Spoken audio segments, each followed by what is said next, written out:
Today I want to talk about the Akhada and demonstrate the Akhada bodyweight training system. You may look at this and think it's too simple to work, I'm going to carry on going to the gym. There's no reason why you can't do both if you stagger the days properly.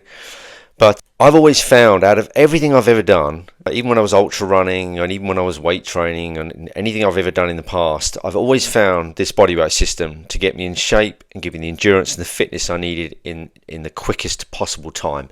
I remember Frank Shamrock, the ex-MMA fighter, saying this when he was saying that he found the quickest way to get his fighters in shape really quickly with good strength, fitness and endurance was through a bodyweight system. Very similar to what I'm going to show you today. So it's really, really good. Don't underestimate it. Give it a go to 3 to 4 weeks and see how you feel, see how you're reacting to it, and then you can go from there. If you're a regular gym goer, you can do these exercises 4 to 5 times per week. You can train every day because you're not going to be punishing your muscles so much as you would at the gym. If you've had a break from training or you haven't done any training, then maybe just start 2 or 3 days a week with a rest day in between before you get used to it, and then you can increase it from there. Now you're going to need a piece of equipment, a pull-up bar. That's it. You look on Amazon, look on eBay, you've got ones you can put up in the garden. I know there's the door frame ones, but I recommend you get something a bit more sturdy. As I say, there are ones you can put up in the garden now and leave them there. You can put them away in a bag if you want to, but there's lots of choices and they're much, much cheaper than they used to be. That is all you will need to do this. Now, I've missed out a few things. I've missed out the neck bridges. They can be dangerous. They're part of the Akhada system. I'll cover them in a separate video, so the focus is solely on them. I'm really into training the hands, the feet and the neck. I like training your grip. It radiates strength throughout the whole body. I think the neck and the feet do the same. So I think they're really, really important. I'll also cover, if you've got an injured area, to train it more than the rest. For instance, I've broken both my wrists in martial arts, so I train them more often than any other body part because I want to protect them. People tend to do the opposite. They tend to not train those parts because they're injured or they might be sore. I'm not saying you have to put yourself at risk here, but there is a way to train the muscles around the injured area to support it, the way to make it stronger. And it was one of my coaches that taught that to me. It's a really, really good advice. So I train my wrists more than any other part of my body because I have to, because they were injured quite badly. So I need to keep them strong, and that stops me from having unnecessary pain through the weakening of that area. Another thing, when you get used to this and you're performing it a lot of times, you're probably going to need to add some resistance. Some people do that quicker than others. Once again, you can get a weighted vest. You can get a weighted vest, you can use sandbags, whatever you want to do. You can use a weight plate. Any of these things will do to give you added resistance, and you'll really take off when you start getting the reps up there where you can start using different resistance, like a weighted jacket. Doing push-ups, back squats with weighted jacket on just gives it another element. I'd also like to mention that these are bodyweight exercises. When you add resistance, it's still a bodyweight exercise. It's a bodyweight exercise with resistance. Someone said to me recently, isn't that just a weight training exercise? No. Imagine doing a bench press at a gym, remove the bar on the weight. What are you actually doing? Imagine doing a barbell curl and there's no weight there. The exercise is gone. A pull-up is still a pull-up. A dive bomb or push-up is still a dive bomb or push-up. The back squats, there's still training going on there. There's still benefits. There's still an enhancement of the physical body and the breathing. In weight training, you need the weight to do the exercise, but the body weight training is different. When you add resistance, it's still a body weight exercise, but with added resistance. There's a difference. So without further delay, let's crack on and let's go to the first exercise. Exercise number 1, Bathaks, Indian squats. So here I am, swooping down and coming up, clenching my fist, pushing out and down again. So I'm breathing in as I come up, clenching the fist, breathing out, hands out, down and back up again. Rhythmic breathing, rhythmic movement, coming up on the balls of my feet, working my calves, I'm working my breath, I'm working my legs.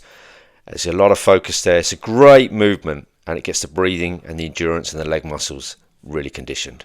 Reps.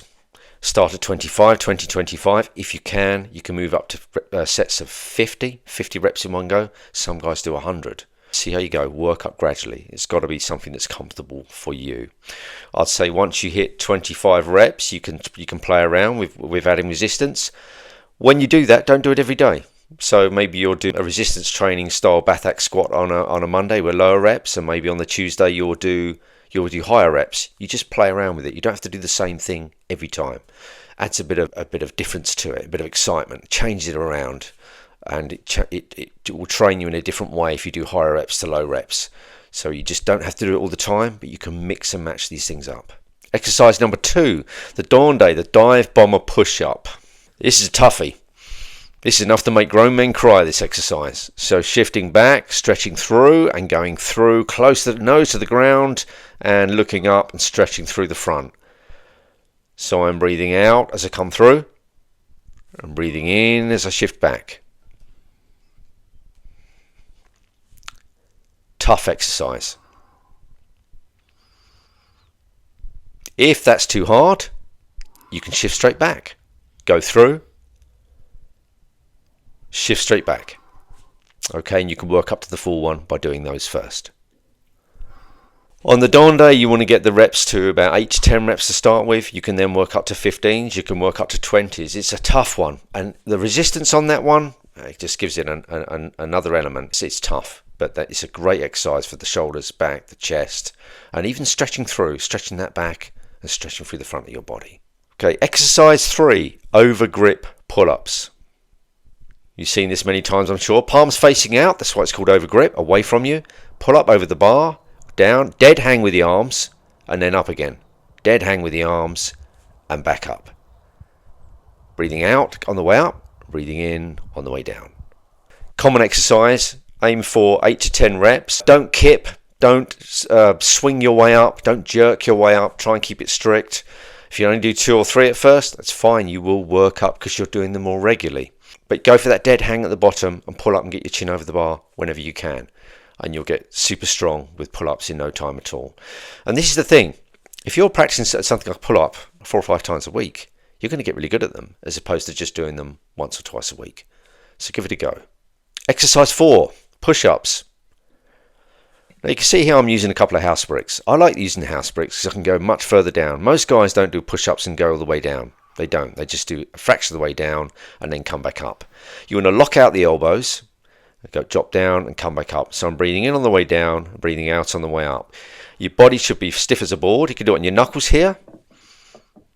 If you want to give it another element. If you're a martial artist, I recommend this on the top knuckles here. Then you can switch the 3 knuckles of the bottom part and then you can go down and up, making sure you lock out those elbows. Tightening the glutes as well if you're concerned about your posture. Tighten the glutes will keep the back straight. So that one there, you want to look at getting about 20-25 reps out. You don't have to use the house bricks, don't have to do it on your knuckles, but I just like doing the bricks because it just makes you go down further. And a lot of guys, as I say, they just don't go down far enough in their push-ups. So this will give it a really good element and it trains you. When you do push-up strict with your elbows going back behind you and not flayed out to the side, it's surprising, locking out the elbows, because you want your joints to be strong, it's surprising how many less reps you get doing it strict than just doing them fast and not locking out, not like going down very far. Anybody can do those sorts of push-ups. When you do them slowly like that, all the way down, all the way up, lock out, breath work, it becomes quite an exercise. Exercise 5, pull-ups under grip. So this is the palms facing towards you. Once again, all the way down, all the way up, chin over the bar and down again. Working the biceps and the back and the grip. A great pull-up. Probably seen this many times, it's nothing new. Make sure it's got a hang at the bottom and up at the top, chin over the bar. So with that one, you're looking at getting 8 to 10 reps out. As I say, keep it nice and strict. Yeah, breathe out as you come up. Breathe in as you go down, dead hang, contraction at the top, chin over the bar. Exercise number 6, split squats. Leg in front of me, look how straight the shin is and the knee. The knee doesn't move and the shin doesn't move. It's just a touch to the ground very lightly and come back up. It's a very, very small movement, but it really does keep the constant tension on the legs and the glutes, constant contraction. Swap legs and go to the other side. Fists up, hands up, nice strict reps. So with that one, you can do 15-20 reps per leg. It's tougher than it looks because the tension stays on the thigh because the joints are not being locked out on that one. Switch from side to side and it's a great exercise, that one, for the legs. Exercise 7, pull-ups, close grip. Hand in front of the other, pull the head to one side, up and then the other. So breathing out as I come up, breathing in as I go down. This really works the grip and the back and the forearms well because the close grip. Really good exercise to add to the other pull-ups. That can be a tough one. Work for 5 or 6 reps each side if you can. If not, it doesn't matter. You just work up the more often you do it. Exercise number 8, sit-ups. Here I am coming up, legs come up to meet me to the glutes, and then out again. Notice how the legs hover off the ground when I extend outwards, and they touch the ground when I come up and contract the abs. In and out. Okay, I come all the way up because the abs will still contract to get benefit of the top position, and I bring the legs up to meet me in the middle. So you want to get 20-25 reps on that one, breathing out as you come up and breathing in as the legs go out. It's a really good exercise for the core, for the body. We were taught that one in judo actually.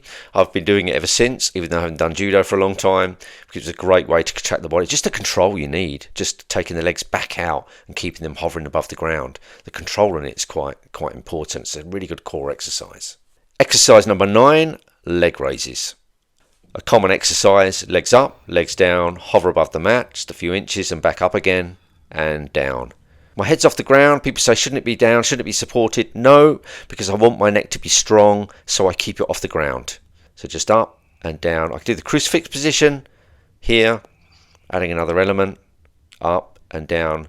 Breathing out as I come up and in as I come down. And if that gets too easy, you can do it from a bar, leg raises from the bar, which is another level.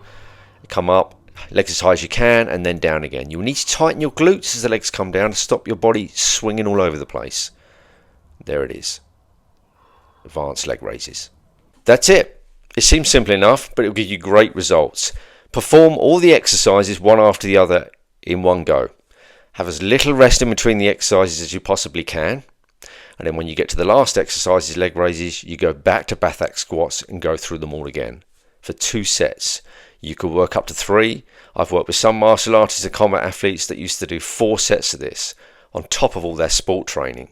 I was never that fit, to be honest. I never really got beyond 3 sets, but doing everything else that I was doing as well, that was about right for me. But some guys do 4. You can push yourself, but do it gradually. And I should warn you, I'm required to say to you, always check with your doctor before starting an exercise program. I've had a layoff, always check, make sure you've got no underlying health problems before you do this. But it will give you great results. When you're ready to start, it will give you fantastic results. If you're going to the gym at the moment and you don't want to stop, just give it a break for 4 weeks and see what happens. And you might be pleasantly surprised that you get a lot out of this that you don't get from the gym. Don't have resistance until the time is ready. Make sure you got your reps up there. 20s, 25. Pull-ups. I mean, you wouldn't want to add resistance if you get to 10 on a pull-up. Maybe you're getting for 15, maybe you're getting to 20. You might want to add resistance training on one day. You want to put a weighted jacket on and have a couple of sessions throughout that week where you got the weighted jacket on. Put the reps down low, but just mix it up. You don't have to do it all the time. But good luck. Let me know how you get on. Any questions, please feel free to reach out.